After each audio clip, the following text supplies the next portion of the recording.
Hello माटू family, welcome back to Reena किरोसी। आज का रेसिपी है हरितालिका तीज व्रत कैसे बोलते हैं अनरसा। तो मैं इसे घर पे ही बना रही हूँ पूजा में चढ़ाने के लिए। सबसे पहले अरवा चावल यानी कि अरवा नहीं समझते हैं तो अब बॉयल्ड राइस होता है ना, वो वाइट वाला राइस होता है। बिना बॉयल्ड राइस को ला करके आप उसे धो के और कॉटन कपड़ा पंखे के नीचे डाल दीजिए। एक घंटा में तो पानी एब्जॉर्ब कर लेता है कॉटन में। उसके बाद फिर आप डन कर लीजिए। और इसके बाद फिर मैंने इसमें खोवा में डाली हूँ चीनी। और खोवा डायरेक्ट घर में बनाते हैं तो कुछ करने की ज़रूरत नहीं। मैं मार्केट से लाई थी तो मैं इसीलिए इसको पैन में गरम करके उसमें चीनी डाल के इलायची फ्लेवर डाल के बस निकाल लेती हूँ और फिर फ्रिज में रख देती हूँ। तुरंत बना रही हूँ तो, नहीं तो नॉर्मल होने पे तो गाढ़ा हो जाता है और जल्दी बनाते हैं तो फ्रिज में रख दीजिए। और इसके बाद ये चावल को मैं बारी बारी इसको ग्राइंड कर रही हूँ। और ग्राइंड करने के बाद इसका चालना बहुत ज़रूरी है क्योंकि इसमें मोटापन रहेगा तो थोड़ा मुँह में, इसलिए बारीक एकदम पीसना चाहिए। और इसके बाद छान लीजिए। जितना भी क्वांटिटी है, मेरा तो हाफ़ केजी होगा अप्रॉक्स। मुझे मतलब लाती हूँ डीमार्ट से तो मुझे पता नहीं कितना है। और इसको सारा को मैं एक ही बार पीस ली हूँ। और इसके बाद मैंने 2 रेसिपी बनाऊँगी। एक लड्डू, तो लड्डू भी बनाना बहुत आसान है, दोनों तीज पूजा में चढ़ता है। तो मैंने हाफ कर लिया, दो हिस्सा ज़्यादा रखा अनरसा के लिए, एक हिस्सा लड्डू के लिए रखा। तो इसमें फिर मैंने चीनी डाली हूँ 1 कटोरी, तो 1 कटोरी पानी, और दोनों को मेल्ट करना है। अब मेल्ट बस ज़्यादा नहीं, सिर्फ मेल्ट करना है। मेल्ट करने के बाद थोड़ा सा गाढ़ा हो जाए उसके बाद इसमें 1 चम्मच घी डाल दी हूँ। और 1 या 2 चम्मच घी डालने के बाद जो रखी हूँ अनरसा के लिए मैं, और अनरसा वाला आटा को उसमें डाल दे रही हूँ सारा। उसके बाद सारा को ऐसे हिलाते डुलाते उसको थोड़ा पानी अब सुखा लीजिए, थोड़ा ज़्यादा नहीं, थोड़ा सुखा लीजिए। उसके बाद फिर ड्राई हो जाता है क्योंकि चावल का आटा। और वैसे ही चलाते फिर उसके बाद थोड़ा ड्राई हो जाए तो फिर आप निकाल लीजिए दूसरे बर्तन में।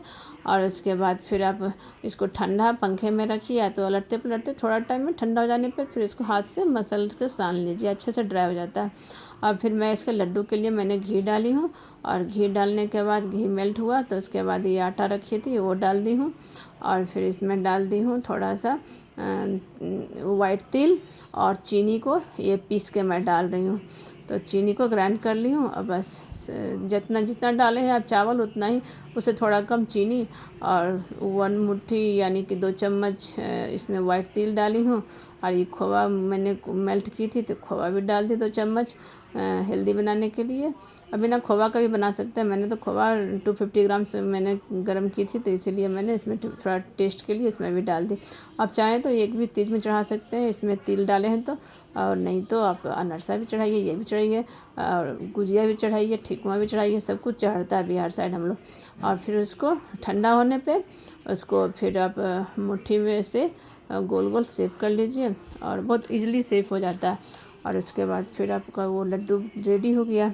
और फिर इसको अब अनरसा के लिए मैंने इसमें आटे को देखिए किस तरह से, कितनी अच्छी आटा का फॉर्म हो जाता है, डो हो जाता है, और उसको अच्छे से टाइट हो जाता है। उसके बाद फिर आप खोवा को थोड़ा मोड़ा, खोवा भी थोड़ा ढीला है, अगर फ्रिज में ज़्यादा टाइम रखते तो खोवा टाइट हो जाता है। मैं जल्दी में ही बना रही हूँ, शाम का है तो खोवा ज़्यादा टाइट नहीं हुआ तो थोड़ा सा हल्के हाथों से करना पड़ेगा क्योंकि क्रैक्स हो सकता है, तेल में डालने पे वो फट सकता है। बट मेरा तो बहुत अच्छा हुआ था।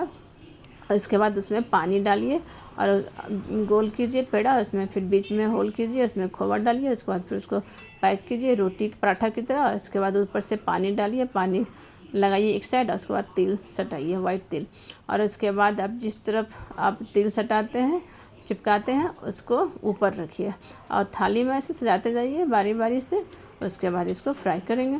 तो मैं तो कम ही कर रही हूँ, 2 ही 3 फ्राई कर रही हूँ। और मेरा छोटा पैन है। और उसके बाद ज़्यादा बड़ा है पैन तो ज़्यादा कर सकते हैं, एक साथ 4 से 5 6, और बहुत अच्छी बनती है। और ये देखिए मैंने 3 का डाली हूँ। और ये तेल डालिए, घी डालिए, जो भी डालना है, पूजा के लिए तो घी ही डालिए। और मैं पूजा से पहले के बना रही हूँ तो मैं घी नहीं, मेरा तो मूंगफली ऑयल है, आप घी में ही करिए पूजा का लिए तो। और देखिए कितनी अच्छी फ्राई हुई है। दूसरे बैच में डाल रही हूँ। और इसके बाद फिर सब इसी तरह इसको सेम तेल में, इसका एक है ट्रिक, तेल में जिस तरफ तिल सटाए थे उसको ऊपर रखिए और इसको पलटना नहीं, बस एक ही तरफ से धीरे सिम हीट में आप इसको अच्छा से गोल्डन फ्राई कीजिए। और उसके बाद बहुत अच्छे बनता है। बहुत थोड़ा सा गर्मा गर्म थोड़ा टाइट लगेगा, फिर बहुत अच्छा लगेगा। Bye bye.